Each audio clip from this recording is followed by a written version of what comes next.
அத்தை பாவக்காய் பழுத்து வெடிச்சிருச்சுங்க. இது வேஸ்ட் தானேங்க? ஏற்கனவே வேஸ்ட்டுங்கிற இதை புளி கரைச்சிட்டு இருக்கிற ஒரு புளிக்குழம்பு வைக்கிறதுக்கு. சரிங்க, இது செஞ்சிடலாங்க. சரி, 5 ஸ்பூன் நல்லெண்ணெய், வெந்தயம், கடுகுளுந்தம் பருப்பு, ஒரு கெட்டி பூண்டு, சின்ன வெங்காயம் 10,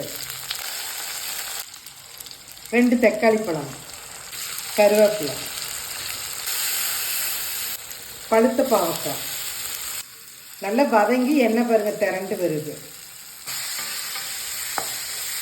மஞ்சத்தூள், நம்ம ராகுசோட சாம்பார் தூள் ஒரு 2 ஸ்பூனை போட்டுங்க. இந்த பாவக்காய் புளிக்குழம்பு டேஸ்ட்டை தூக்கி கொடுத்துடலாங்களா?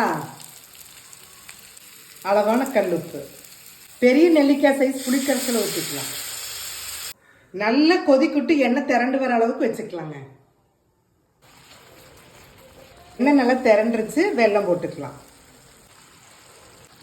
புளிக்குழம்பு ரெடி. மேலால தேங்காய் துருவலை போட்டுக்கலாம்.